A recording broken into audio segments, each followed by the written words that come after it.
Assalamualaikum warahmatullahi wabarakatuh.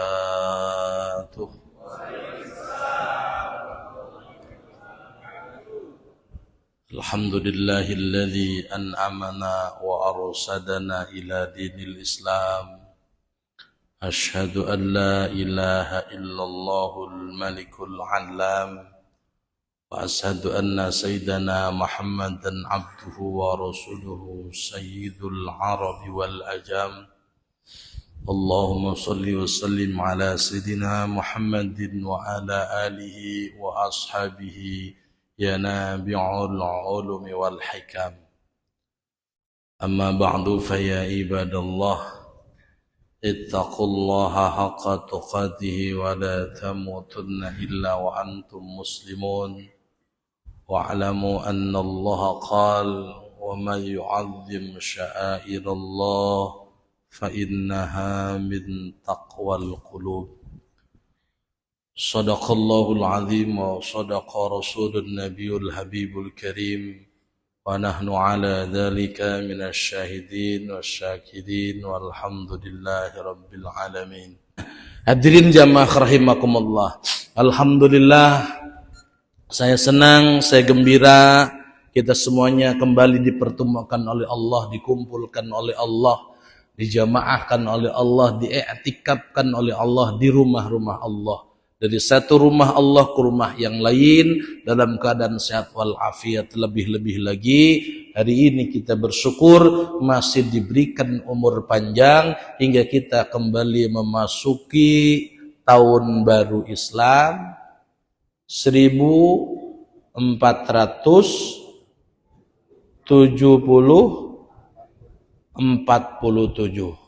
ya, 1447. Alhamdulillah.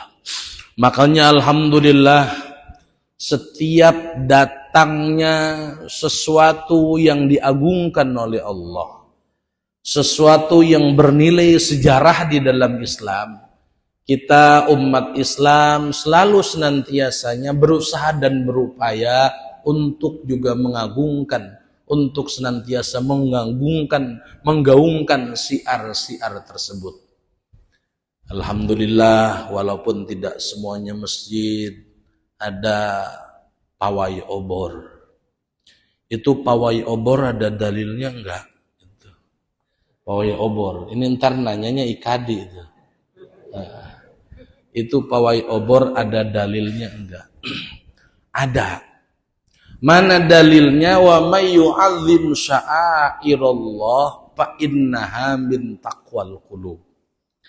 Kata Allah, barang siapa yang mengagungkan simbol-simbol kebesaran agama Allah, sesuatu-sesuatu yang diagungkan oleh Allah, baik itu berupa tempat ataupun berupa waktu, maka orang tersebut mendapatkan sebuah garansi, jaminan dari Allah, fa innaha min taqwal qulub. Orang tersebut orang yang termaksud kolbunya, hatinya tunduk taat terhadap Allah. Isim fa'ilnya muttaqin, termasuk orang-orang yang kategori orang-orang yang takwa. Jadi ada dalilnya. Jadi jangan sampai kita nggak tahu dalilnya dan mengeluarkan dalil itu harus sesuai.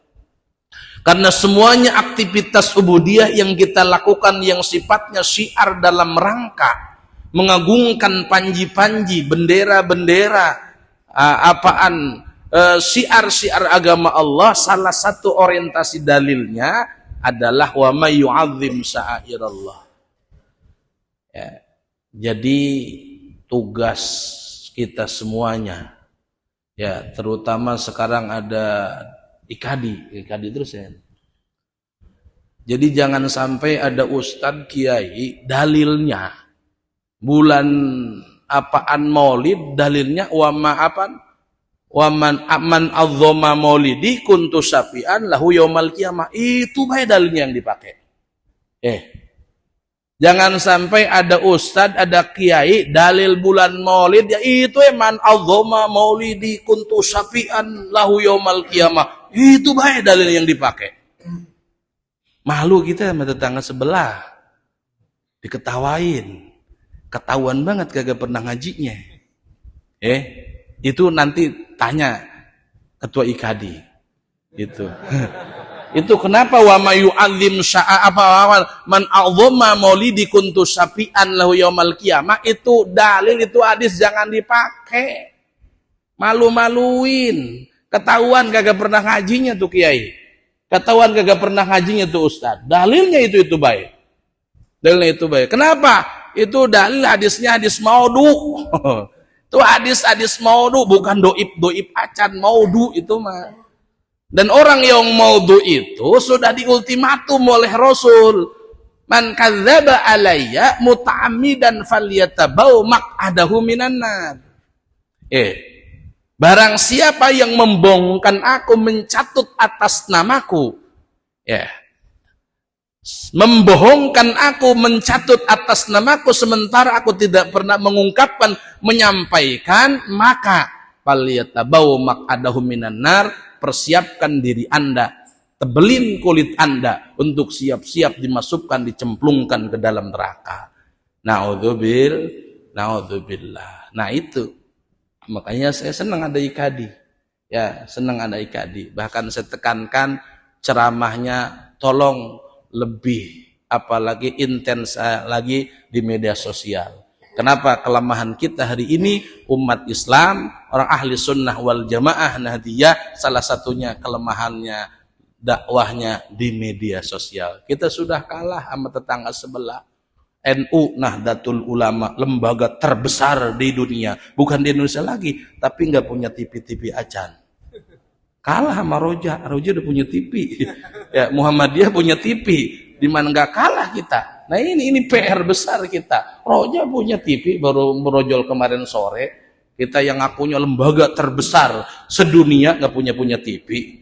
Nah itu, ini kekalahan kita. Maksudnya apa? Ini bagaimana kita anak-anak muda sekarang, dai-dai muda sekarang, ustadz muda sekarang memotivasi diri kita. Ayo berlomba-lomba, fastabiqul khairat, mengajak orang kepada kebaikan melalui media sosial, karena zamannya sekarang mah sudah seperti itu. Ya. Hadirin jamaah rahimakumullah kembali. Wa may yu'azzim sa'airallah fa innaha min taqwal qulub. Kalau melihat daripada ayat ini ada sesuatu yang unik bagi saya. Barang siapa yang mengagungkan syiar-syiar Allah, fa innaha min taqwal qulub. Sesungguhnya aktivitas tersebut, kegiatan tersebut, ya, min taqwal qulub, bagian daripada hati-hati yang tunduk terhadap Allah, hati-hati yang taat terhadap Allah. Di sini dikatakan fa innaha min taqwal qulub, yang takwa itu kulubnya. Ya, tidak dikatakan orangnya, tidak dikatakan manusianya, tapi dikatakan kulubnya, qalbunnya. Kenapa? Karena memang penilaian yang menjadi barometer penilaian Allah adalah kulub. Dan dalam Al-Quran Allah mengatakan illa man atallahu biqalbin salim. Di akhirat pun yang akan datang disambut oleh Allah dengan dekapan rahmat dan rahimnya Allah adalah orang-orang yang datang dengan qalbin salim, hati yang selamat. Ya, hati yang selamat. Ya, hati yang jauh dari penyakit-penyakit hati.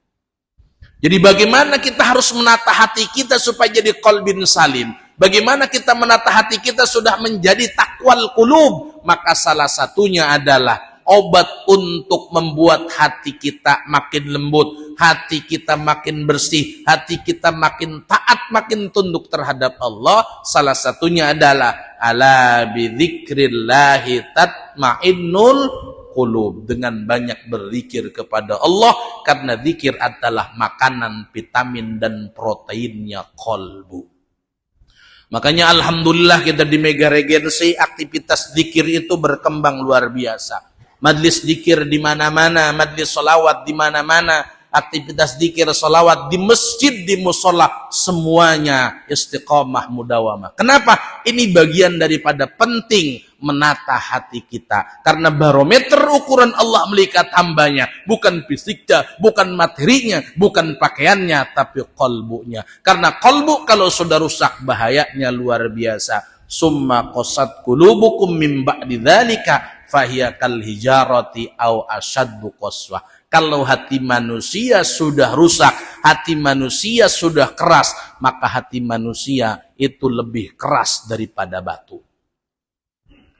Hati manusia kalau sudah keras itu lebih berbahaya, lebih keras daripada batu. Batu sekerasnya batu, kata orang kampung saya. Kata orang Sunda, cikaracak, ninggang cai, lila-lila jadi lego. Sekeras apapun batu itu ditetesin air yang tiap hari walaupun satu tetes itu lama kelamaan bakal dekok. Lama kelamaan akan kelihatan bekasnya. Itu batu sekeras apapun. Tapi hati manusia kalau sudah keras, jangankan oleh air. Ya, jangankan oleh nasihat yang lembut, nasihat yang menyentuh, nasihat yang keras pun dia tidak akan pernah tersentuh. Kenapa? Hatinya sudah keras. Dan bukti ilmiahnya jelas. Ya, bahwa hati manusia itu kalau sudah keras lebih keras daripada batu. Allah menjelaskan di dalam ayat selanjutnya. Kalau saya salahin ya, ayatnya agak panjang. Ya, summa qasat mim ba'di dzalika fahiya kal hijarati au asaddu qaswa. Wa inna minal hijarati ya lama yatafajjaru minhul anhar. Wa inna minha lama yashaqqaqu fa yakhruju minhul ma. Wa inna minha lama yahbitu min khasyatillah wa mallahu bighafilin amma ta'malun. Itu ayatnya. Kalau saya salah ya salahin. Ya, tadi saya lihat mau baca Quran, lihat Qurannya nggak ketemu. Ini ilmiah, Quran itu ilmiah. Di samping ini ayat menjelaskan bahwa kalau hati manusia sudah keras, lebih keras daripada batu, satu sisi lain menjelaskan bahwa Quran itu ilmiah. Di dalam ayat ini menjelaskan batu sekeras-kerasnya batu. Wa inna minal hijarati lama yatafajjaru minhul anhar. Sekerasnya batu masih bisa mengalirkan air yang melimpah ruah. Karena perlu kita ketahui bahwa sesungguhnya sumber mata air apapun yang ada di dunia ini, yang dikemas ataupun yang tidak dikemas, merek apapun hatta yang ada di Mega Regency, itu sumber airnya hanya satu. Sumber airnya dari belahan batu yang ada di Baitul Maqdis. Ini fakta ilmiah bahwa sekerasnya batu masih bisa mengalirkan air yang bisa mencukupi seluruh kebutuhan manusia di dunia ini. Itu batu. Yang keduanya, wa inna min alama yashaqqaqu fayakhruju minhul ma. Sekerasnya batu, kalau dipukul di dalam batu masih ada air. Dan ini terjadi ketika di dalam proses apaan? Ini ketika di dalam proses pengasingan Bani Israel. Ketika Bani Israel ada di dalam proses pengasingan sebagai bentuk hukuman terhadap kesalahan Bani Israel. Ingat saya bilang Bani Israel, saya bukan cerita Israel. Bani Israel. Bani itu ibnun, el itu Tuhan, ya. Bani itu ibnun, ya. Isra itu abdun, el itu Tuhan. Ya, jadi Bani Israel itu ya Bani Abdillah. Yang dimaksud Bani Abdillah ya Bani Ya'qub. Yang dimaksud Bani Ya'qub itu adalah keturunan Nabi Ya'qub. Ya, yang dimana keturunan Nabi Ya'qub itu ada 12. Terlepas di situ ada apaan? Ada biang. Ada biang apaan? Biang rusuh. Ya. Biang rusuh. Ada namanya Yahuda. Ya, ada Yahuda yang ujung-ujungnya jadi Yahudi. Saya lagi cerita urusan tika dasar. Ya Bani Israel. Ya, ketika Bani Israel dihukum oleh Allah karena melakukan sebuah kesalahan fatal, mengingkari perjanjian dengan Nabi Musa, kata Nabi Musa, diamlah kamu di sini. Aku dipanggil oleh Allah ke Gunung Turisin untuk berkholawah selama 40 hari. Ketika Nabi Musa berangkat ke Gunung Turisin untuk berkholawah, untuk menerima Taurat, untuk bermukalamah dengan Allah, kaumnya yang hanya 40 hari ditinggalkan, ternyata semuanya pada musyrik semuanya. Mereka menyembah sapi buatan Musa Samiri. Ya. Sapi, ya, patung sapi buatan Musa Samiri, hanya ditinggalkan 40 hari. Maka ketika Nabi Musa kembali kepada kaumnya, kaum yang melakukan sebuah kesalahan fatal, itu dihukum oleh Allah. Ya. Dihukum oleh Allah, itu dikeluarkan dari Baitul Maqdis, tidak ketemu jalan mau nyari Baitul Maqdis. Jadi lamun cek bahasa Belanda nama katalibeng, kapahung, sawan kuya, teu nyaho jalan balik, gitu kan. Teu nyaho jalan balik. Tapi insya Allah Ustaz menyaho bahan balik, mendakan balik baik. Entong-entong teu balik sapoe 2 poe, karak balik penting geus di WA-an bae. Ya, insya Allah Ustaz mah taat terhadap istri. Hadirin jamaah rahimakumullah. Kembali, itu selama berbulan-bulan bahkan bertahun-tahun, ya, itu tidak ketemu jalan menuju Baitul Maqdis. Ya, Baitul Maqdis.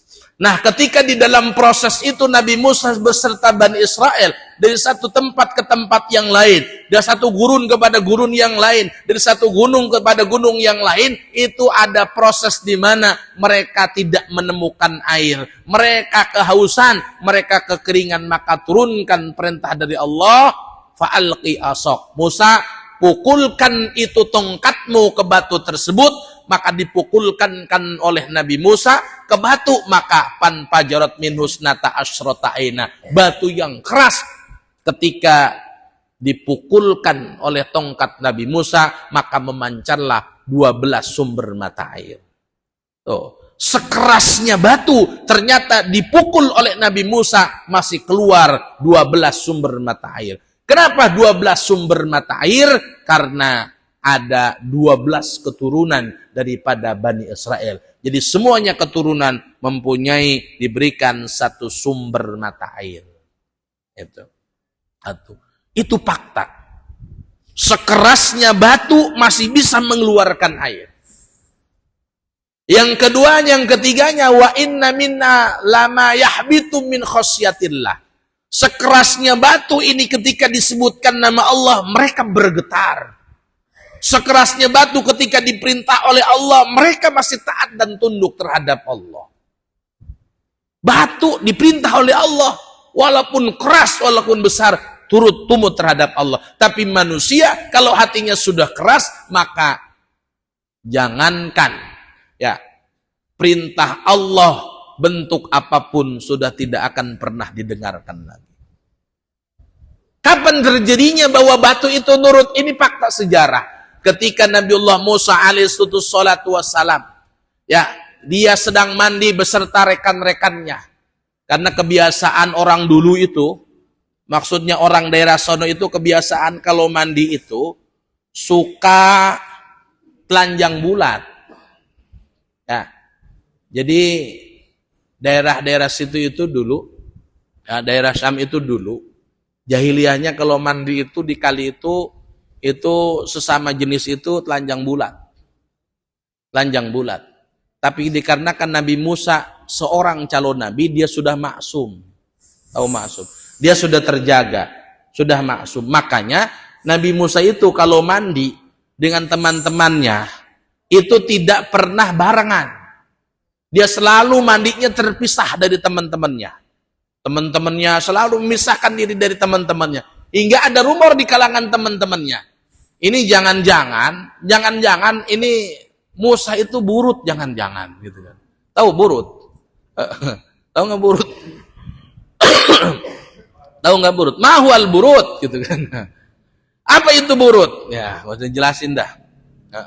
Itu kata temennya, jangan-jangan ini Musa burut, ini Nabi Musa. Kenapa? Karena dia kalau mandi kayaknya takut ketahuan dia. Makanya dia kalau mandi selalu terpisah dan memisahkan diri, gak pernah mau barengan.